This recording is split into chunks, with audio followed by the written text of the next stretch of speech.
कहा जाता है जब भाग्य मौन हो जाता है तो भगवान स्वयं बोलते हैं, और जब ईश्वर का वचन उतरता है धरती पर तो असंभव भी संभव बन जाता है।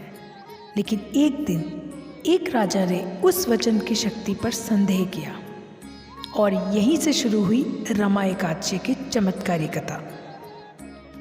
रमा एकादशी व्रत की पवित्र कथा, जिसका श्रवण करने मात्र से समस्त पापों का नाश हो जाता है और जीवन में सुख, समृद्धि और मोक्ष की प्राप्ति होती है। एक बार महाराज युधिष्ठिर ने भगवान श्री कृष्ण से पूछा, हे माधव, कार्तिक मास के कृष्ण पक्ष में जो एकादशी आती है, कृपया उसका नाम, महिमा और व्रत का महत्व बताइए। भगवान श्री कृष्ण मुस्कुराए और बोले, राजन, ये एकादशी रमा एकादशी कहलाती है। ये सभी एकादशियों में श्रेष्ठ है। जो भी श्रद्धा से इसका व्रत रखता है उसके जीवन के सभी पाप नष्ट हो जाते हैं। अब मैं तुम्हें इससे जुड़ी एक अद्भुत प्राचीन कथा सुनाता हूँ, ध्यानपूर्वक सुनो। बहुत समय पहले मुकुंद नाम का एक राजा था। वो अत्यंत धर्मात्मा, न्यायप्रिय और भगवान विष्णु का अनन्य भक्त था। उसका प्रभाव इतना था कि देवता जैसे इंद्र, वरुण, कुबेर भी उसके मित्र थे।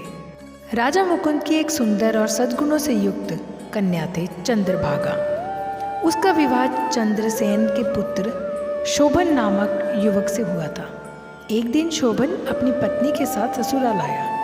उसी समय कार्तिक कृष्ण पक्ष की पवित्र रमा एकादशी आने वाली थी। राजा मुकुंद ने पूरे राज्य में घोषणा करवाई, कोई भी प्राणी इस एकादशी के दिन अन्न, जल या फल तक का ग्रहण नहीं करेगा। ये नियम इतना कठोर था कि उस दिन हाथी, घोड़े और पशु तक भोजन नहीं करते थे। ये सुनकर शोभन चिंतित हो उठा। उसने चंद्रभागा से कहा, प्रिय, मैं दुर्बल शरीर वाला हूँ। यदि मैं भूखा रहा तो शायद मेरे प्राण ही चले जाए। चंद्रभागा बोली, स्वामी, मेरे पिता के राज्य में ये नियम अटल है। यदि आप भोजन करना चाहते हैं तो किसी अन्य नगर चले जाइए, क्योंकि यहाँ कोई भी एकादशी का व्रत तोड़े ऐसा संभव नहीं। शोभन ने गहरी सांस लेते हुए कहा, जो भी भाग्य में लिखा है वही होगा। मैं भी ये व्रत अवश्य करूँगा। इस प्रकार उसने व्रत आरंभ किया। पूरा दिन बिना अन्न और जल के बीता और रात तक वो अत्यंत दुर्बल हो गया। सुबह होते होते शोभन ने अपने प्राण त्याग दिए। राजा मुकुंद ने विधि पूर्वक उसका दाह संस्कार करवाया। चंद्रभागा ने भी अपने धर्म पालन हेतु अपने पिता के घर रहना स्वीकार किया, परंतु वो अपने पति की स्मृति में सदैव डूबी रही। परंतु भगवान की लीला देखिए, रमा एकादशी के प्रभाव से शोभन को मंदराचल पर्वत पर धन, धान्य और रत्नों से भरा एक सुंदर दिव्य नगर प्राप्त हुआ। वो नगर किसी स्वर्ग से कम नहीं था, जहाँ दुख, शत्रु और भय का नाम तक नहीं था। एक दिन मुकुंद नगर के एक ब्राह्मण सोम शर्मा तीर्थ यात्रा करते हुए उसी मंदराचल पर्वत पर पहुँचे। वहाँ उन्होंने शोभन को देखा और अत्यंत आश्चर्य में पड़ गए।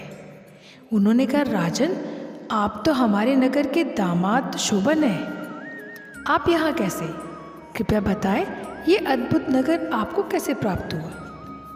शोभन बोले, प्रिय ब्राह्मण, ये सब रमा एकादशी व्रत का परिणाम है, परंतु दुर्भाग्य से मैंने ये व्रत श्रद्धा के बिना केवल परिस्थितिवश किया था, इसलिए ये नगर अस्थिर है। ये कभी भी लुप्त हो सकता है। ब्राह्मण ने पूछा, राजन, इसे स्थिर करने का उपाय क्या है? शोभन बोले, यदि मेरी पत्नी चंद्रभागा को जाकर ये सारा समाचार दें और वो अपने पुण्य का भाग मुझे अर्पित करे तो ये नगर स्थिर और शाश्वत हो जाएगा। ब्राह्मण वापस लौटे और राजा मुकुंद के नगर पहुँचे। उन्होंने पूरी कथा चंद्रभागा को सुनाई। कथा सुनते ही चंद्रभागा की आंखों में आनंद के अश्रु बह निकले। वो बोली, हे ब्राह्मण देव, मुझे तुरंत मेरे पति के पास ले चलिए। मैं अपने पुण्य से उनके उस दिव्य नगर को स्थिर कर दूंगी। ब्राह्मण उसे लेकर मंदराचल पर्वत पहुँचे और वहाँ ऋषि वामदेव के आश्रम में पहुँचे। ऋषि ने वैदिक मंत्रों से चंद्रभागा का अभिषेक किया। मंत्रों के प्रभाव और एकादशी के व्रत से चंद्रभागा का शरीर दिव्य रूप में बदल गया। वो स्वर्गिक तेज से प्रकाशित हो उठी। इसके बाद वो शोभन के दिव्य नगर पहुंची। पति को देखकर वो अत्यंत प्रसन्न हुए। शोभन ने अब उसे अपने समीप बिठाया और प्रेम पूर्वक आलिंगन किया। चंद्रभागा बोली, प्राणनाथ, मैंने बाल्यकाल से आज तक हर एक अच्छी विधि विधान से की है। अब मैं अपने उस समस्त पुण्य को आपको अर्पित करती हूँ। इससे आपका नगर स्थिर और अमर हो जाएगा।